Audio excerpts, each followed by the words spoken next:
कैसी सांप की है जो एक लड़की को बचाता है अपनी ही मलिका से। कहानी के शुरू में हम एक पहाड़ को देखते हैं जहाँ पर बहुत सारे सांप थे। हम एक आवाज सुनते हैं जो कह रही थी कि जब से दुनिया बनी है इंसान अपनी मोहब्बत को धोखा देता आया है। बहुत सालों पहले सांपों की मलिका ने कहा था कि ए इंसान मुझसे मोहब्बत न करना। एक इंसान को सांपों की मलिका शाहमरान से मोहब्बत हो गई, पर उस आदमी ने शाहमरान को धोखा देकर मार दिया, जिसके बाद उसके पास पछतावे और दुख के अलावा कुछ न बचा। फिर इसके बाद बहुत से सवाल उठे, क्या इंसान ही है जो हमेशा धोखा देता है? वहीं पर हमें एक आदमी दिखाया जाता है जो पहाड़ से कूदकर अपनी जान दे देता है, पर फिर भी वो नहीं मरा था। और ये वही आदमी था जिसने शाहमरान को धोखा दिया था। अब ना तो उसको मौत आती थी और ना ही वो सुकून की जिंदगी जी रहा था। फिर इसके बाद कहानी में हमें एक लड़की दिखाई जाती है जिसका नाम सासू था। वो बाथरूम में खड़ी कोई दवाई खा रही थी और काफी हिम्मत के बाद फिर ट्रेन में चढ़ती है। हमें यहाँ पर पता चलता है कि सासू अपना शहर छोड़कर अपने नाना के पास जा रही थी। वो जब अपने नाना के पास आती है तो सवाल जवाब करती है, क्योंकि इसके नाना ने इसके मॉम को बगैर किसी वजह के छोड़ दिया था। ये अपने नाना से गुस्से में सवाल करती है और फिर यहाँ से चली जाती है। वहीं पर दूर खड़ी एक लड़की सासू को ही देख रही थी और इसके बारे में जाकर वो अपने भाई मारान को बताती है। इसको देखकर ऐसा लग रहा था कि जैसे ये यहाँ पर सासू का ही इंतजार कर रही हो। मारन की बहन आकर इन सब बातों का अपने डैड को भी बताती है। मारन के डैड जब ये सुनते हैं तो वो फौरन सासू को ढूंढने का कहते हैं। इन सब बातों की आखिर वजह क्या थी ये हमें आगे जाकर कहानी में पता चलेगा। खैर इसके बाद सासू अपनी यूनिवर्सिटी में आ जाती है क्योंकि वो साइकोलॉजी नफ्सियात की लेक्चरर थी और अपने नाना के शहर में भी इसलिए आई थी क्योंकि उसकी एक प्रेजेंटेशन थी। जब उसकी सीनियर ये प्रेजेंटेशन सुनती है तो वो उसको कहती है कि तुम एक सेमेस्टर यहाँ पर रहकर क्यों नहीं पढ़ाती। सासू ने भी मना नहीं किया था और इस बात को मान जाती है। जब ये यूनिवर्सिटी से वापस आती है तो इसके नाना इसके पास आते हैं और इसको बताते हैं कि तुम्हारी मॉम जानती थी कि मैं कहाँ पर हूँ, इसीलिए वो मुझे खत भी लिखा करती थी। वो सबूत के तौर पर सासू को सारे खत देते हैं। जब सासू को ये पता चलता है अब वो सोचती है तो फिर उसकी मॉम इतनी ज्यादा परेशान क्यों रहती थी। सासू ये सब जानने के लिए अब हिम्मत करके अपनी मॉम के खत को पढ़ने लगती है, जिसमें उन्होंने बिल्कुल ऐसा ही लिखा था जैसा अब सासू की हालत थी। ना उनको नींद आती थी और ना ही सुकून, अजीब अजीब सपने आते थे। सासू जब सो गई थी तो देखती है उसकी मॉम बहुत ज्यादा मुसीबत में है। तभी ये नींद से जाग जाती है। अब इसको नहाना था, पर इसको पता चलता है कि जिस होटल में ये रह रही थी वहाँ वॉशरूम में पानी नहीं आ रहा था, इसीलिए ये झील पर जाकर नहाने लगती है। पर तभी अचानक से एक तेज हवा का झोंका आकर सासू के कपड़े भी दूर उड़ा ले गया था। वहीं पर मारन भी था। सासू मारन से मदद मांगती है और यहाँ पर होती है इनकी पहली बार मुलाकात। मारन जब घर जाता है तो अपने घर वालों पर बहुत गुस्सा होता है क्योंकि इन्होंने जानबूझकर इसको झील पर भेजा था, क्योंकि मारन के घर वाले ये कहते थे कि एक भविष्यवाणी पेशन गोई एक सच है जिसके लिए मारन को सासू से मिलना होगा। पर मारन इन बेवजह की बातों पर यकीन नहीं करता था, इसलिए वो अपने घर वालों से भी गुस्सा हो रहा था। उसी रात सासू एक त्योहार में जाती है जहाँ पर वो एक औरत को लॉकेट बेचते हुए देखती है जो सबको शाहमरान की कहानी बता रही थी कि वो वापस आएगी और फिर से मोहब्बत को जिंदा करेगी। सासू भी इन बातों पर यकीन तो नहीं करती थी, पर फिर भी न जाने उसे क्या हो गया था। वो लॉकेट को खरीद लेती है। तभी उसको वहाँ पर एक सांप की आवाज आती है और ये जलती हुई आग के पास चली जाती है, पर अचानक से वो आग भड़क गई थी। चारों तरफ आग लग जाती है और वहीं पर सासू बेहोश हो जाती है।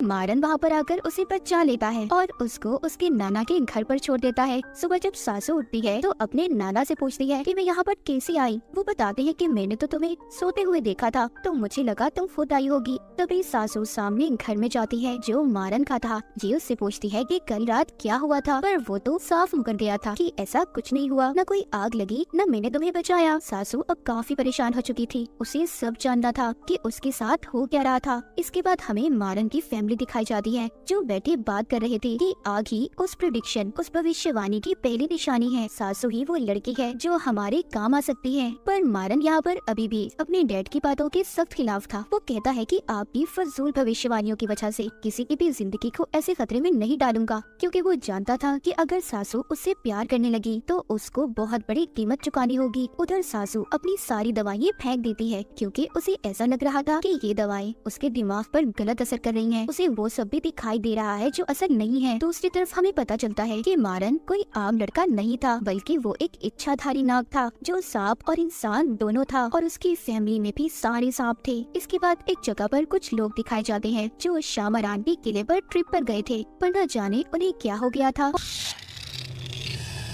और एक एक करके वो वहाँ पर बने कुएं में छलांग लगा देते हैं। ये वीडियो भी काफी ज्यादा फैल चुकी थी। इसके बाद हम इस कहानी में एक लड़की को देखते हैं जिसके पूरे जिस्म पर सांप लिपटे हुए थे और वो अपने गुलाब से ये कह रही थी कि सासू अब आ चुकी है, उसके दिमाग से खेलो और उसको मेरे पास ले आओ। इसका मतलब ये था कि उसको ऐसी उलझनों में फंसा दो कि वो खुद चलकर मेरे पास आ जाए। अब ये लड़की कौन थी और इसका सासू से क्या कनेक्शन था, क्या ये हमें आगे आगे कहानी में पता चलेगा। सासू अब अपने नाना के घर में थी, तो वो जब जा रही थी उसके नाना उससे बात तो नहीं करती पर गाड़ी की चाबी दे देते हैं। ये बाहर आकर मारान से बात करती है। इन दोनों की अच्छी दोस्ती हो गई थी। उधर मारन अपने डैड और एक आदमी से बात करता है। इसको भी अब आहिस्ता आहिस्ता भविष्यवाणियों पर यकीन आ रहा था। वो आदमी कहता है कि हमने आग वाला हादसा तो दबा दिया पर कुएं वाली बात सब लोगों को पता चल गई है और दुश्मन को भी खबर हो गई है। बाहर मारन की बहनें भी इसी बारे में बात कर रही थी, जिससे हमें पता चलता है कि वो सांपों में लिपटी लड़की ही इनकी दुश्मन है, सभी इच्छाधारी सांपों की, यानी कि जो इंसान बन सकते थे। उधर सासू को दिखाया जाता है जिसकी सीनियर यूनिवर्सिटी में उसको सियान नाम के लड़के से मिलवाती है जो आगे प्रोजेक्ट में उसकी मदद करेगा। सियान उससे मिलते ही सासू के साथ काफी ज्यादा फ्री हो रहा था। सासू भी जब वो कुएं वाली वीडियो देखती है तो डर जाती है। तभी उसको ख्याल आता है कि उसने जो त्योहार वाले दिन लॉकेट खरीदा था वो कहाँ है। वो उस आग वाले हादसे में गुम हो गया था, इसलिए ये अब उस स्टॉल वाली औरत को ढूंढने मार्केट में जाती है, जहाँ पर इसे औरत तो नहीं मिलती पर एक आदमी अपना पीछा करता दिखाई देता है जिसने काले रंग के कपड़े पहने हुए थे और अपना चेहरा ढका हुआ था। ये देखकर सासू जब उसके पीछे जाती है तो वो गायब हो गया था। वहीं पर एक और आदमी था जो सासू से काफी बदतमीजी कर रहा था और उसको वहाँ पर जितने भी लोग थे अजीब नजरों से देख रहे थे। सासू सब देखकर बहुत ज्यादा परेशान हो जाती है। रास्ते में उसे मारन मिलता है जिसे मिलकर ये सब बताती है। मारन इससे कहता है कि तुम्हें वापस घर चले जाना चाहिए, ये जगह तुम्हारे लिए खतरनाक है। पर उल्टा सासू उसकी बात समझने की बजाय उससे कहती है तुम मेरे बारे में जानते ही क्या हो जो मुझे ऐसी नसीहतें कर रहे हो। मारन कहता है मैं देख सकता हूँ तुम डरी हुई हो। ये सुनकर सासू खामोश हो गई थी क्योंकि सच में ऐसा था।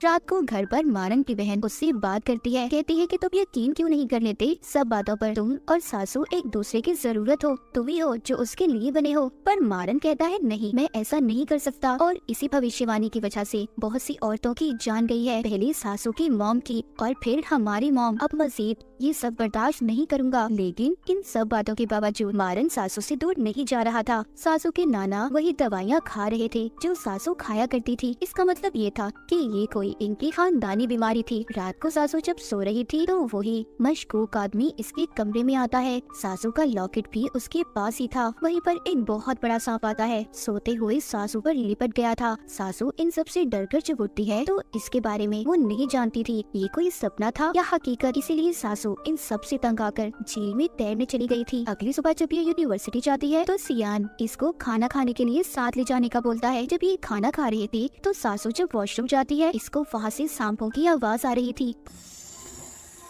पर उसको वहाँ पर ऐसा लग रहा था कि जैसे ये पानी की आवाज थी। पर उसके जाते ही वहाँ पर वही आदमी था जो अब तक इसका पीछा कर रहा था। फिर जब सियान सासू को घर छोड़ता है, मारन भी अपने घर के बाहर खड़ा था जो इन्हीं को देख रहा था, जिससे हमें पता चलता है कि मारन सियान को जानता था। इनका आपस में कोई रिश्ता तो था पर अच्छा नहीं था। अब रात को सासू अपने नाना के हाथों पर निशानों को देखती है जो ऐसे थे जो हाथ बांधने से बचते हैं। अगले दिन सासू जब यूनिवर्सिटी थी तो मारन की बहन अपनी बहन को कॉल करती है कि वो सासू का ख्याल रखे, पर इससे पहले वो उसका ख्याल रखती बहुत देर हो चुकी थी। वो उस आदमी को देख लेती है जो इसका पीछा कर रहा था। वो उसका पीछा करती एक खाली कमरे में आ गई थी। वो जब अंदर जाती है तो सासू वहाँ पर एक बहुत बड़ा सांप देखती है और कमरे का दरवाजा खुद ब खुद बंद हो गया था। पर सियान वहाँ पर आकर उसे पहचान लेता है और कहता है ये सिर्फ तुम्हारा कोई वहम है और कुछ नहीं। सासू अपने साथ होने वाले इन हादसों से अब अवंजार हो चुकी थी। वो अपने घर चली जाती है पर तभी हमें यहाँ पर पता चलता है कि सियान भी एक सांप था जिसको सासू का ख्याल रखने के लिए भेजा गया था। उधर मारन के डैड के पास एक बूढ़ा आदमी आता है जो उन्हें बता रहा था कि एक बदले की भूख शामरात के किले से नहीं बल्कि यहीं से आ रही है।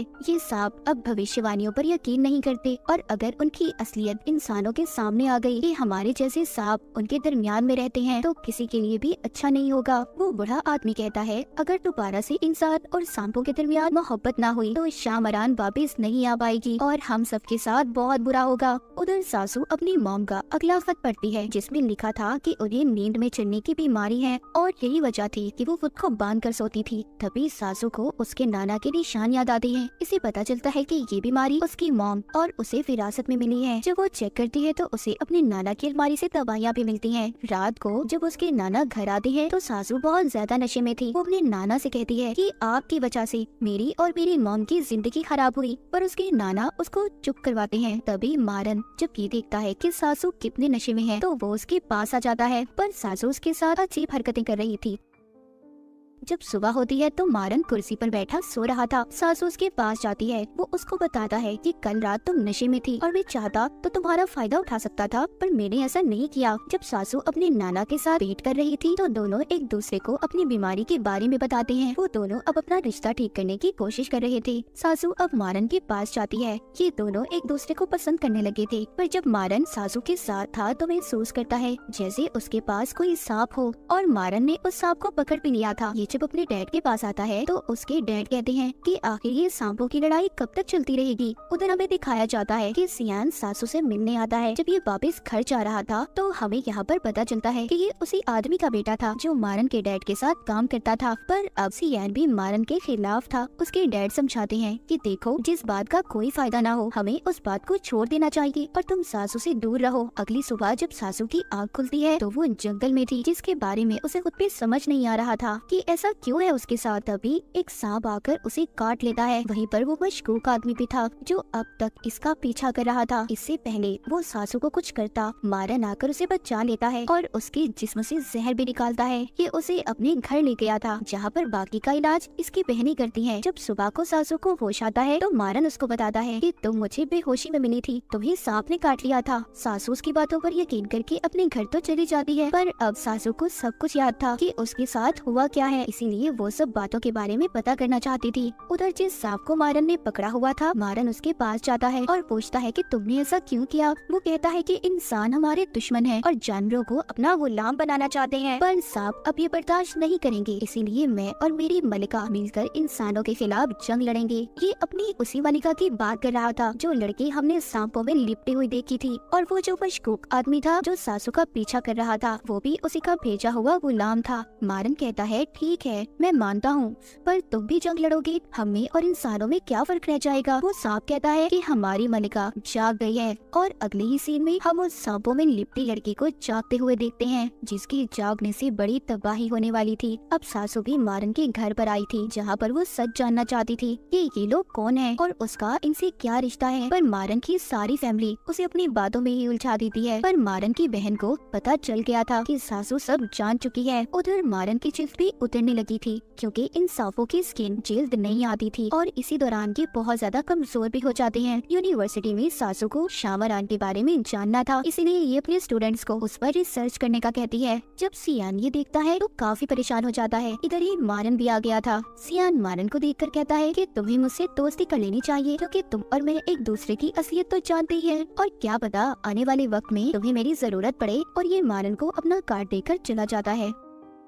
मारन सासू को अपनी पुरानी हवेली में ले गया था, जहाँ पर ये उसे झूठ मूठ की कहानी बताता है कि हमारे यहाँ बहुत सारे दुश्मन हैं और हमारी खानदानी लड़ाई बरसों से चली आ रही है। अब इधर हमें दो कहानियाँ बताई जाती हैं। एक तो मारन का पता चलता है कि उसके साथ बहुत से राज जुड़े हैं। उधर सासू की फैमिली जो आज तक कभी सुकून में नहीं रह सकी थी, पर इन दोनों में एक बात सेम थी कि दोनों अकेले थे और दोनों को एक दूसरे की जरूरत थी, एक दूसरे को पसंद करने लगे थे। जब ये दोनों साथ थे तो तभी मारन की सांप वाली जिल्द बाहर आने लगी थी। वो सासू के पास से चला जाता है। इसके बारे में उसके दुश्मनों को भी पता चल गया था कि मारन अब कमजोर हो चुका है। तभी ये कॉल करके सियान को बुलाता है और सासू को लेकर चला जाता है। ये रास्ते में उसे कहता है कि मैं तुमसे प्यार करता हूँ और हम दोनों अपनी नई जिंदगी गुजारने यहाँ से दूर चले जाएंगे। सासू पहले तो ये सुनकर हैरान होती है, पर फिर मान जाती है और अपने घर पर उतर कर कहती है कि मैं तुम्हें सोच कर बताऊंगी। अपने घर जाकर मारन की हालत भी बहुत ज्यादा खराब हो गई थी। उधर दूसरी तरफ हमें एक औरत दिखाई जाती है जिसको आगे के बारे में पता चल रहा था कि अब क्या होने वाला है।